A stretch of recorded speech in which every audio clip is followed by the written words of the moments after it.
Welcome back to the Road Show this morning in the Buzz. With today's snow, Providence officials are preparing for the worst. In fact, they canceled school for today. Yesterday, even before any flakes fell. Gone. Of course, Vince is wearing his snow tires for his feet. I didn't even notice Did that. you Have see you this? seen these things?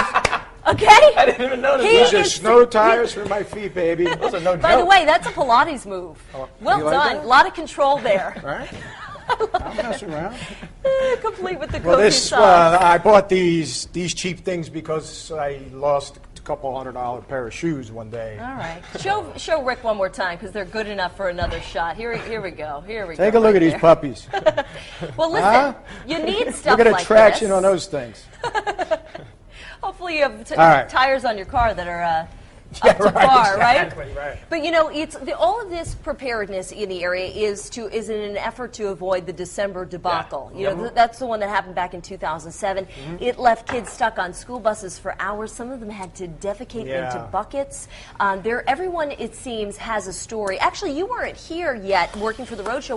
Were you in town? I was in town, and I remember that, and I just remember, staying in that night and just seeing all this stuff. I mean, it was at one point, it was like 9 o'clock at night, and the news stories were still coming in that these kids were still on buses. I know, it was terrible. Which was ridiculous. But I'm sorry, I wanted to say it obviously wasn't a good thing that happened, but in a way, I mean, my streets were already salted today and sanded, and since this has happened, they have gone way over the top, which is a good thing, and taking precautions. And I have to say, some are saying it's overly cautious, but I agree. It seems like the response has been so good. Already since canceled then. schools, don't even take a chance like that I again. think what happens in situations like these is the pendulum goes from here to here. Yep. And in this situation, it's good that it went to here. Yeah.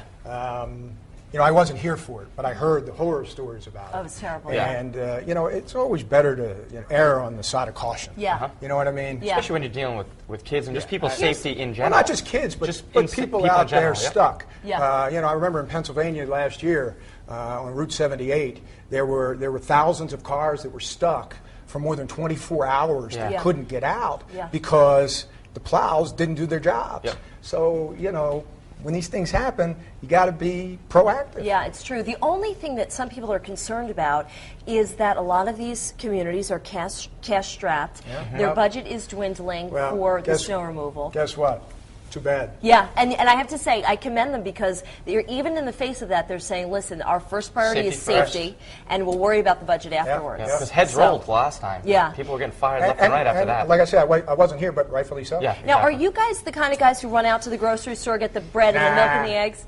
Guys, I do think that. are completely different. I It's love like motherly instinct, Yeah, maybe. I don't you know. know- That's women, I think, are different from Listen, men. if I got a couple cans of soup, that's all I need. My cable bill's paid, and I can watch TV, and I'm whatever. I just love the idea of hunkering down, not having to go outside and doing that. And I've lived in South Dakota and Wisconsin. You've lived in some harsh places. Where they don't do that sort of thing, and it kind of takes away from some of the fun of it. It's like everybody gets into this tizzy, and they hunker down, and they rush to the store.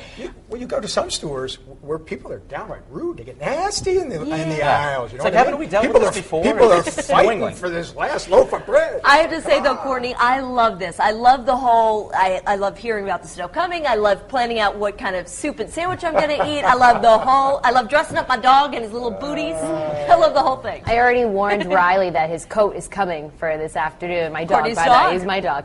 But he's so little and he just disappears, so he's got to put on his little Parker for today. But we have a ton of Facebook comments this morning where a lot of our New Englanders, they actually love the snow. They say, bring it on. They don't mind it. But here's one comment from the live blog on foxprovidence.com. This one's from Smokey Wolves. She says, I do like the snow and snowstorms as long as I don't have to be out in it and can stay home. I just love to cook with a big snowstorm brewing, but she says she also really loves the warm weather. I'm with you there. Here's our poll on our homepage at foxprovidence.com. As a New Englander, how do you feel about snowstorms? A, love them, bring on the white stuff. B, I'm running out for bread and milk. Or C, hate them, ready for warm weather again. And if you're home checking your inbox on Facebook, we have, maybe like 14 comments, and most people say they love it. The big storms are like holidays. Everything's closed, everyone's home, and it's a day to relax. So if you're on the flip side and can't stand them, leave us a comment. Maybe we'll read it at the end of the show. But I'll be back with your poll results in about half.